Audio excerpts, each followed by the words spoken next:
Hello students, very good morning to all of you. Welcome to youth IAS. आज की date है 25 अगस्त।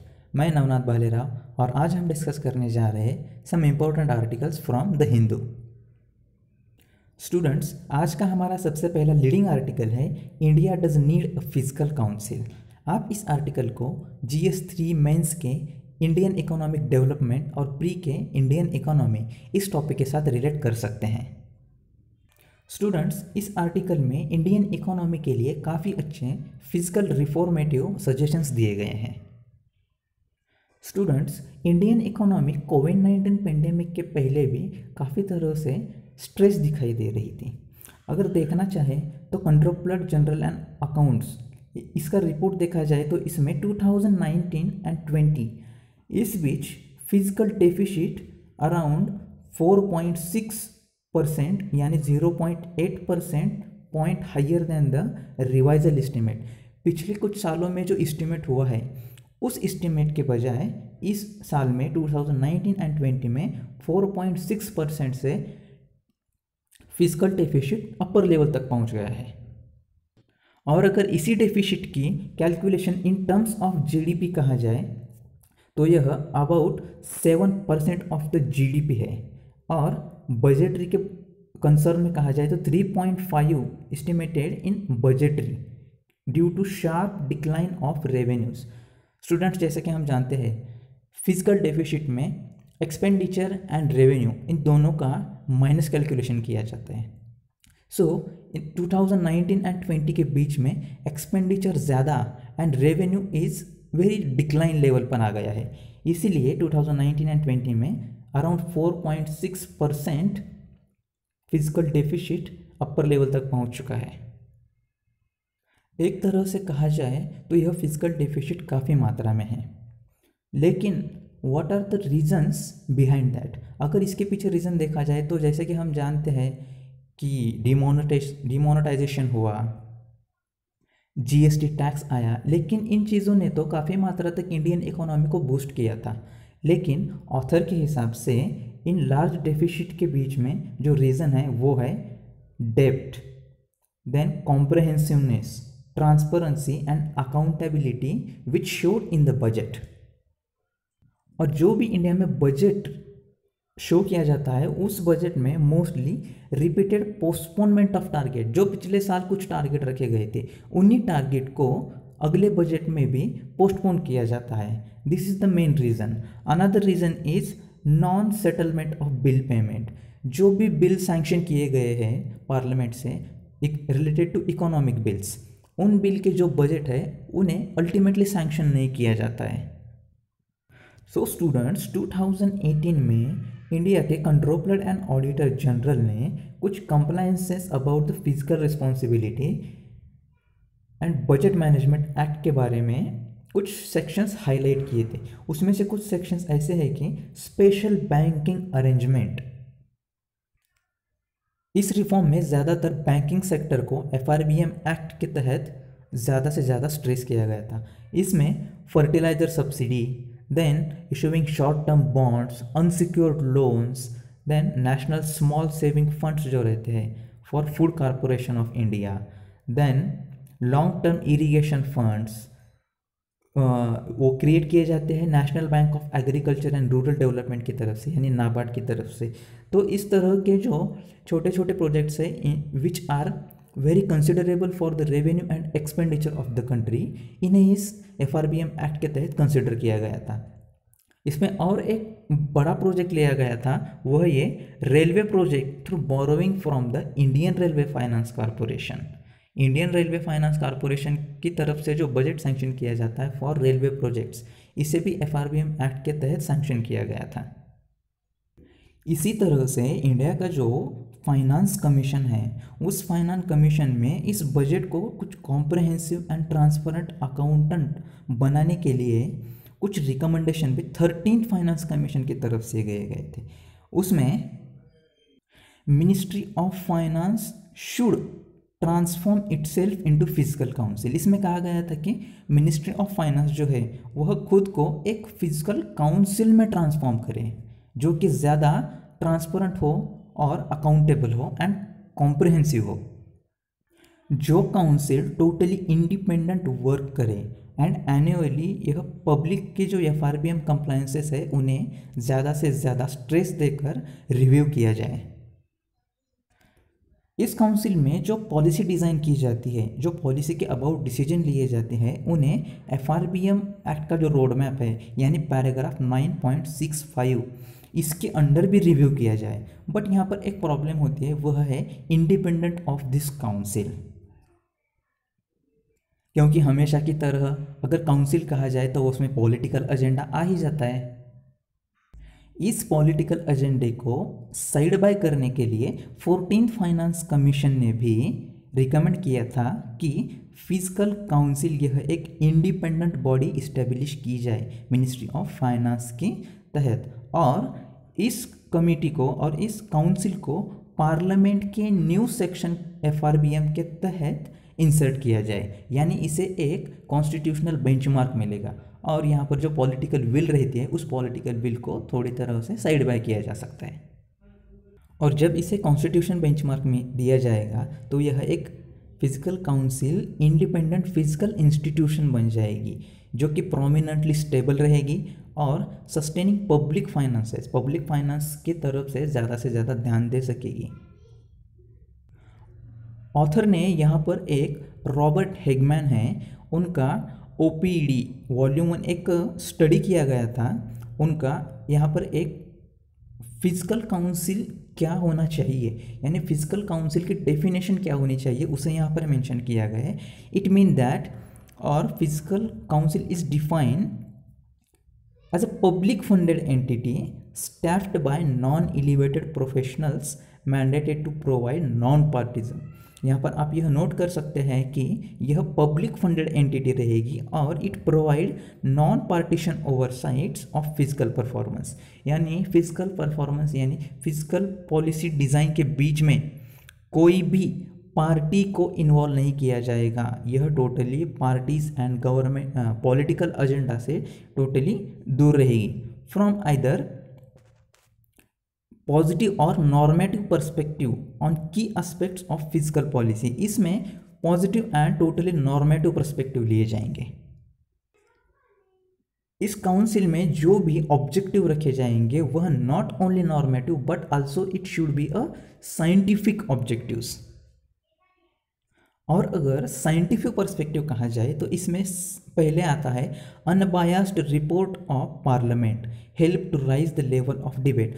अगर यह काउंसिल इस्टेब्लिश हो जाती है तो इस इस्टेब्लिशन के तहत जो भी रिपोर्ट तैयार की जाएगी वह एक अनबायस्ड रहेगी, नॉट अ पार्टीसन रहेगी, किसी के भी बाजू ना लेने वाली रहेगी।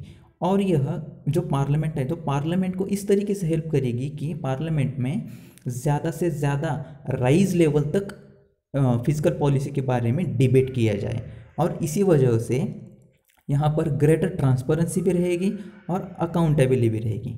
Second, the costing of various policies के जो भी कॉस्टिंग रहते हैं, कुछ पॉलिसियाँ ऐसे रहती है कि उनके कॉस्टिंग डायरेक्टली पब्लिश नहीं किए जा सकते, तो उन पॉलिसीज़ के कॉस्टिंग के ऊपर भी पार्लियामेंट में काफ़ी तरह से डिबेट हो सकता है जिसकी वजह से ट्रांसपेरेंसी एंड अकाउंटेबिलिटी बढ़ सकती है। अगर यह डिबेट पार्लियामेंट के थ्रू होता है तो इसमें से एक पब्लिक अवेयरनेस भी राइज होता है, जो कि पब्लिक को पता चलना चाहिए कि एक्चुअल अपने फिजिकल पॉलिसी में क्या हो रहा है, तो यह एक मेजर कंसर्न है। स्टूडेंट्स, जो इंटरनेशनल मॉनेटरी फंड है IMF, इनके रिपोर्ट के हिसाब से there were around 36 countries in 2014 जो कि इंडिपेंडेंट फिजिकल इंस्टीट्यूशन इस्टेब्लिश करने के फेवर में हैं। वह ज़्यादा इंटरेस्टेड है क्योंकि उन्हें कॉमन एजेंडा और as a function as watchdog उनकी जो भी फिजिकल पॉलिसीज़ है उनके ऊपर एक तरीके से फंक्शन एज अ वॉचडॉग करने के लिए टोटल इंडिपेंडेंट फिजिकल एजुकेशन की ज़रूरत है और इस फेवर में अराउंड 36 कंट्रीज़ है फ्रॉम 2014। अगर इंटरनेशनल मॉनेटरी फंड के रिपोर्ट में कहा जाए और उनकी एक कंसर्न ऑन व्यू में कहा जाए तो इंडिपेंडेंट फिजिकल इंस्टीट्यूशन के टास्क क्या होने चाहिए, तो उनके टास्क इस तरह से यहाँ बताए गए हैं कि it is a independent analysis. इसमें जो भी फिजिकल पॉलिसी के बारे में एनालिसिस होगा वह टोटली इंडिपेंडेंट होगा। Then monitoring and evaluating of government physical policy programme, जो भी गवर्नमेंट के प्रोग्राम्स हैं, जो भी फिजिकल पॉलिसीज़ है, उन्हें 2, 3 या 4 राउंड के तहत मॉनिटरिंग किया जाएगा। उसके मॉनिटरिंग के बाद उसे इवेलुएट भी किया जाएगा। Then development and reviewing macro economics budgetary projection, जो भी कंट्री में प्रोजेक्ट किए जाते हैं, जो भी बजट प्रोजेक्ट्स के लिए तैयार किए जाते हैं, उनका जो एक मैक्रो इकोनॉमिक व्यू रहता है, उन्हें डेवलप एंड रिव्यू किया जाएगा। इसमें जो कि पॉलिसी प्रपोजल्स है, उसे policy makers alternatively policy options में रखे जा सकते हैं। यानी अगर एक पॉलिसी फेल होने के तहत जाती है तो वहाँ पे कुछ तो अल्टरनेटिव होना चाहिए। यह अल्टरनेटिव भी इस फिजिकल इंस्टीट्यूशन में एनालिसिस एंड इवेल्युएट करके, रिव्यू करके इंडिपेंडेंटली तैयार किया जाएगा। ये जो OECD जर्नल है, इस जर्नल में 2013 में एक डॉक्यूमेंटेड पब्लिश किया गया था। उसमें यह जो भी इंडिपेंडेंट फिजिकल इंस्टीट्यूशन है, इनके सक्सेसफुल फिजिकल काउंसिल के लिए कुछ नीडेड प्रिंसिपल्स रहते हैं, उन प्रिंसिपल्स को हाईलाइट किया गया था।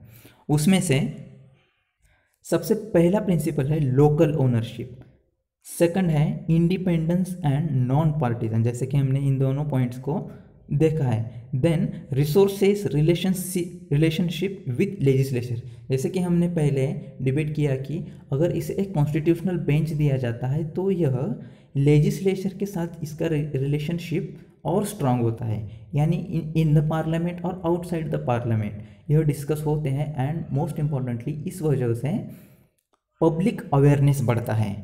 Third one is communication and external evolution. These principles are important to ensure autonomy. यह जिस तरह से हमें इसे as a name independent physical institution establish किया है, यह एक ऑटोनॉमी इंस्टीट्यूट रह सकती है। यहाँ पर ऑथर ने एक क्वेश्चन भी अराइज किया है, उसमें how effective have this institution been, यह कैसे इफेक्टिवनेस क्रिएट कर सकती है। तो इसमें यह बताया गया है कि यह accurate macro economic and budgetary forecast कर सकती है, फ्यूचर प्लान्स डिज़ाइन कर सकती है, जिसमें पब्लिक का जो अवेयरनेस है उसे राइज कर सकती है, और पब्लिक डिबेट जो है फिजिकल पॉलिसी पे उन्हें एक राइज लेवल पर लिया जा सकता है। वर्ल्ड वाइड 3 कंट्रीज़ में इस फिजिकल काउंसिल को बहुत ज़्यादा तरीके से इम्पोर्टेंस दिया गया है। वह है Belgium, second one is UK and third one is Chile, जहाँ पर उनके जो GDP है, जो उनके मैक्रो इकोनॉमिक फॉरकास्ट है, इन सिस्टम को फिजिकल काउंसिल ने काफ़ी हद तक अच्छा रिस्पांस और एक अच्छी रिस्पॉन्सिबिलिटी ली है। इसकी सबसे ज़्यादा ज़रूरत यह बताई जाती है कि अगर मार्केट फेल होता है, ठीक है, अगर मार्केट फेल होता है तो मार्केट को गवर्नमेंट कंट्रोल कर सकती है, लेकिन अगर गवर्नमेंट फेल हो जाता है तो क्या कर सकते हैं। उस वक्त चेक एंड बैलेंस करने के लिए सिर्फ फिजिकल काउंसिल जो है वह एक इंडिपेंडेंट बॉडी एक्ट करके पूरी फिजिकल सिचुएशन को एक तरीके से कंट्रोल कर सकती है। इस तरह से physical council improving the comprehensiveness, transparency and accountability of physical system. Students, हमारा आज का सेकंड लीडिंग आर्टिकल है reversing health sector neglect with a reform agenda. Students, आप इस आर्टिकल को GS2 के हेल्थ एंड GS3 के health and sustainable development goal इस टॉपिक के साथ रिलेट कर सकते हैं। स्टूडेंट्स, जैसे कि अभी जो डिस्कशन चला जा रहा है वह ये कि कोविड-19 पेंडेमिक वर्ल्ड वाइड हो गया है। सो इंडिया में यह कहा जाता है कि जो इंडिया की हेल्थ कवरेज सिस्टम है वह अब जाके सुधर सकती है, यानी अभी तक जो हेल्थ के बारे में हम अराउंड 1% ऑफ GDP स्पेंड करते थे, अब जाके उसमें सुधार आएगा। तो इस आर्टिकल में इस पॉइंट आउट को क्रिटिसाइज़ किया गया और यहाँ पर कहा गया है कि सिर्फ कोविड-19 पेंडेमिक के बारे में सोचना, यानी हेल्थ कवरेज, इंडिया का हेल्थ कवरेज चेंज होगा और इम्प्रूव होगा, यह सिर्फ पॉसिबल नहीं है। यहाँ पर सिर्फ कोरोना और पेंडेमिक को कंसिडर नहीं किया जा सकता है। इस आर्टिकल में 2 कंट्रीज़ के बारे में कुछ पॉइंट आउट किए गए हैं हेल्थ सिस्टम के हिसाब से। यहाँ पर सबसे पहला है यूनाइटेड स्टेट्स एंड इंडिया। यहाँ पर दोनों के यूनिवर्सल हेल्थ कवरेज, इस पॉइंट को लेकर जो भी किया गया है उसे क्रिटिसाइज किया गया है, और उसके अंदर जो भी लैक ऑफ इंफॉर्मेशन है, लैक ऑफ अवेलेबिलिटी है, इसे पॉइंट आउट करके उसमें जो भी रिफॉर्म किए जाने चाहिए उन्हें भी यहाँ पॉइंट आउट किया गया है। इसमें सबसे कहा जाए तो यूएस एंड इंडिया, यह दो सबसे बड़ी डेमोक्रेटिक कंट्रीज है, और यहाँ पर एसेस, इक्वेलिटी और क्वालिटी, इसको काफ़ी हद तक इम्पोर्टेंस दिया जाता है। और हेल्थ के बारे में कहा जाए तो इसे कहीं ना कहीं पर एक ड्रॉप पिन लगती है। यहाँ पर कुछ अमेरिका एंड इंडिया, इन दोनों हेल्थ कवरेज के बारे में कुछ रीजंस बताए गए हैं। इसमें से सबसे पहला रीज़न है long legacy in both the countries और some long standing historical reasons. यहाँ पर long legacy and historical reason में कहा जाए तो पिछले बहुत सारे सेंचुरीज और डिकेड से जो हेल्थ सिस्टम है उसमें कुछ सुधार नहीं आए हैं, जिसकी वजह है कुछ एक्ट्स, जैसे कि यूएसए में एक एक्ट है यूएस अफोर्डेबल केयर एक्ट। यह यहाँ पर एक फर्स्ट इम्प्लीकेशन का बेस्ट एग्जांपल मेंशन किया गया है। इस एक्ट के तहत जो पेशेंट्स हैं उन्हें as according to their affordable price उन्हें ट्रीट किया जाता है और उन्हें हेल्थ कवरेज सिस्टम अलाउड किया जाता है, जैसे कि प्राइवेट एंड पब्लिक।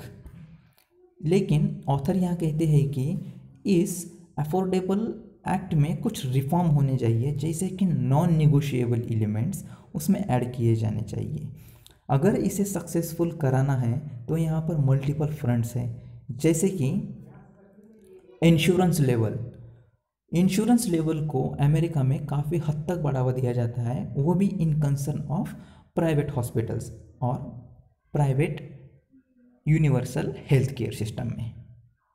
यूएस में अफोर्डेबल केयर एक्ट को as a universal health coverage achieving करने के लिए एक्ट है, इस तरह से मेंशन किया गया है। अगर इंडिया के बारे में देखा जाए तो इंडियन गवर्नमेंट एक स्कीम के आगे लॉक्ड हो गई है, वह है आयुष्मान भारत प्रधानमंत्री जन आरोग्य योजना, जिसमें अराउंड जितने भी डाइजेस है जो कि 1 लाख टू 5 लाख इस कॉस्ट के बीच में उसका इलाज किया जाता है, उन्हें आयुष्मान भारत इस स्कीम में डाला गया। और प्रधानमंत्री मोदी जी ने भी यही कहा था कि आयुष्मान भारत प्रधानमंत्री जन कल्याण योजना है, यह एक स्टेप है to achieving the universal health coverage system. लेकिन इस स्कीम के बारे में देखने जाने वाली यह बात है, इसका जो एक्सटेंड है, इसका जो कवरेज है वह नॉन पुअर पॉपुलेशन के अंडर ज़्यादा है। अराउंड 40% पीपल है जो हायर क्लास पीपल है, वह भी इसी में ऐड किए गए हैं, वह भी एक्सटेंडेड फॉर्मूला है इसी में ऐड किया गया है।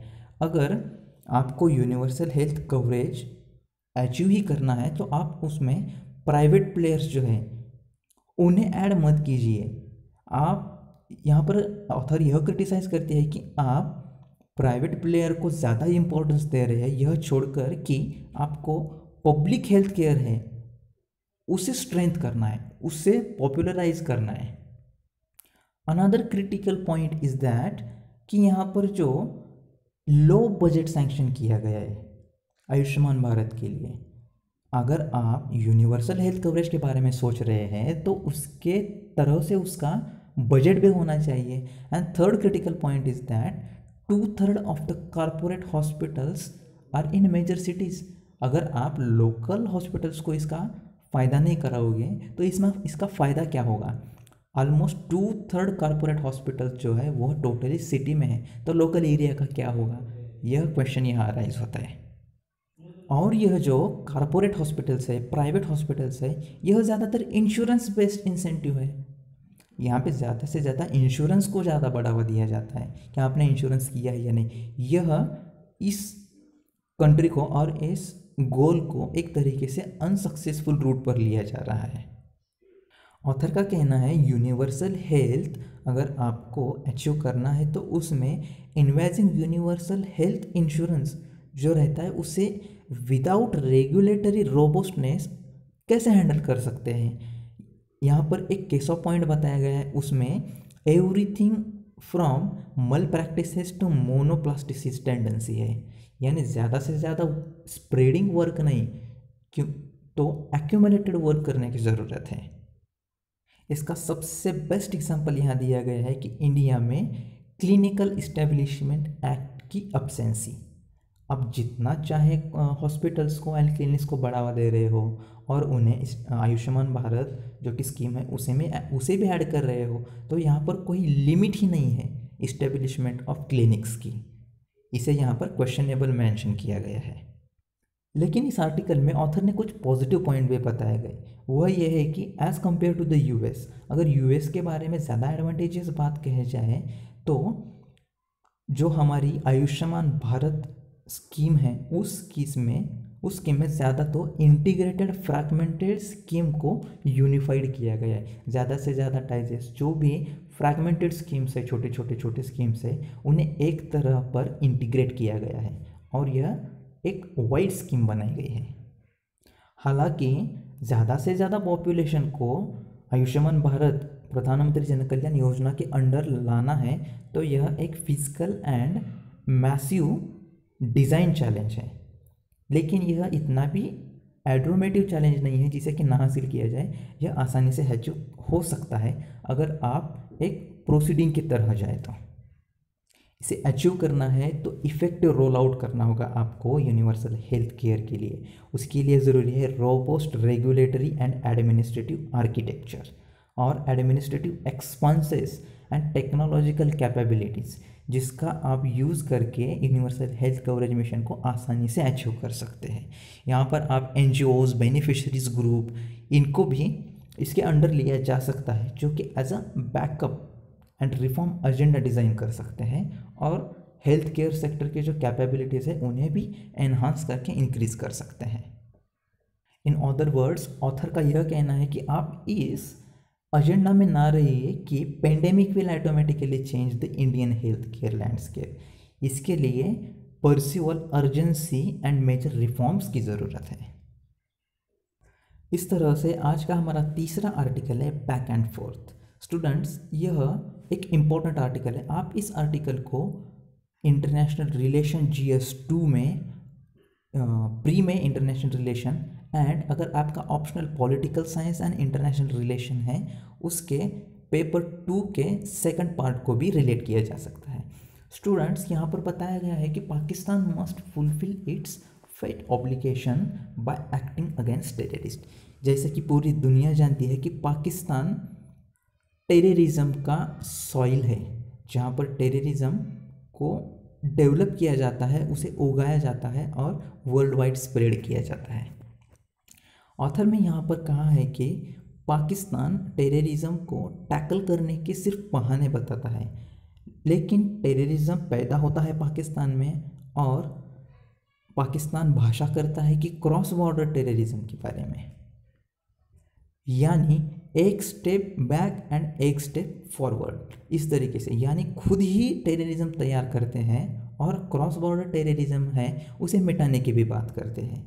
तो यहाँ पर बताया गया है कि जो टेररिज्म है उसे एक्चुअली ब्रॉडर सपोर्ट किया जाता है पाकिस्तान की तरफ से और उसे with in the country enjoy किया जाता है, not outside the country, with in the country.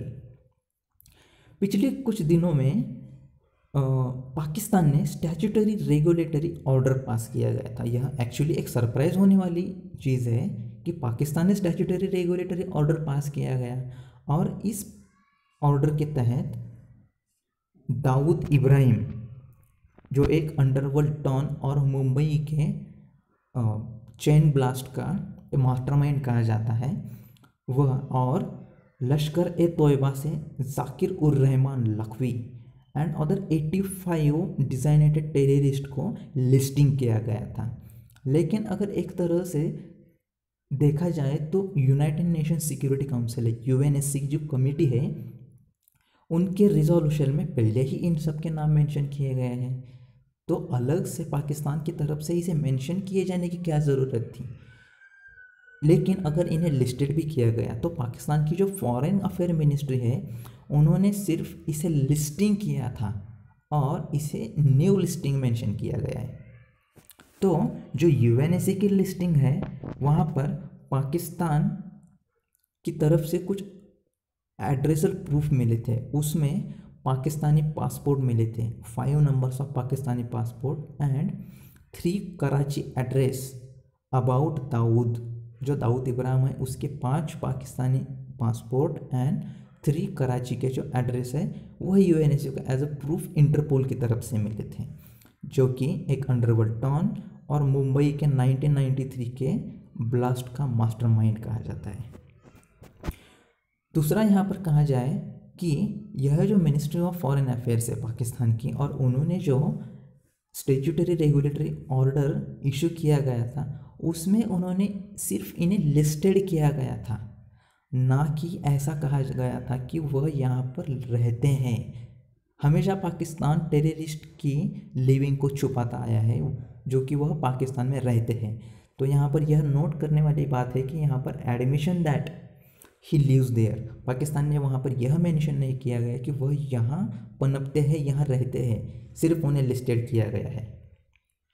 और पाकिस्तान को डोमेस्टिक टेरर लिस्टिंग के साथ जो अलाइन किया गया था, यह यूएनएससी में, यूएनएससी का जो अंडर रिजोल्यूशन था 1217, 1980 एंड 2253 का एक सैंक्शन कमेटी थी, उसमें अल कायदा को पाकिस्तान के डोमेस्टिक टेरर लिस्टिंग में अलाइन किया गया था। जो कि डोमेस्टिक लिस्टिंग है पाकिस्तान की, उसे anti terrorism act by the national counter terrorism authority है, यह नाम दिया गया है। तो इसके अंडर पाकिस्तान के फॉरेन मिनिस्ट्री ने दाऊद इब्राहिम को और लखवी को इंक्लूडेड नहीं किया गया था, जो कि 26/11 जो अटैक था, उस अटैक के बाद वह बेल पर छूटे गए थे, उन्हें इंक्लूड ही नहीं किया गया था। एक तरह से पाकिस्तान कहता है कि जो डोमेस्टिक लिस्टिंग है जिसे मेंटेन किया जाता है नाक्टा, यानी नेशनल काउंटर टेररिज्म अथॉरिटी, इसके तरह से उसे लिस्ट किया गया था। लेकिन जो 26 आगरा का अटैक हुआ उसके बाद डायरेक्टली दाऊद और लखवी को बेल दी गई थी, और लश्कर ए तोयबा का चीफ जो है हफीज़ सईद और जैश ए मोहम्मद का चीफ मसूद अजहर, इन्हें तो यूएनएससी में मई 2019 में ही डिज़ाइन किया गया था इंटरनेशनल टेररिस्ट कह के, इनको भी नाक्टा के लिस्ट में ऐड नहीं किया गया था। द क्वेश्चन इज़ दैट अगर पाकिस्तान स्टैट्यूटरी रेगुलेटरी ऑर्डर भी जारी करता है तो उसमें वह वहाँ रहते हैं, इसे भी मेंशन नहीं किया जाता, और एक तरह से उन्हें फ्री छूट दी जाती है वहाँ पे। जैसे कि आप सब जानते हैं कि पाकिस्तान में जो इलेक्शन हुए थे वह इलेक्शन मसूद अजहर ने इम्प्लीमेंट किए थे, वहाँ पर वह खुद इलेक्शन में उतरा था। इस आर्टिकल में पाकिस्तान की जो गवर्नमेंट है वह लैक ऑफ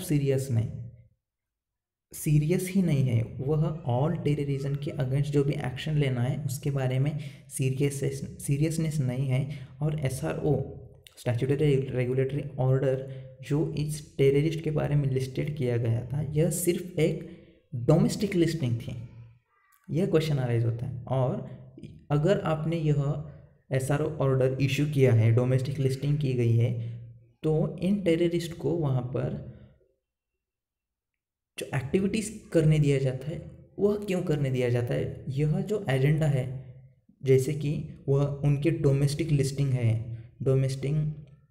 उनकी नेशनल अथॉरिटी है टेररिज्म काउंटर अथॉरिटी, तो यह फेल क्यों होती है, इसे यहाँ पर क्वेश्चनाइज किया गया है।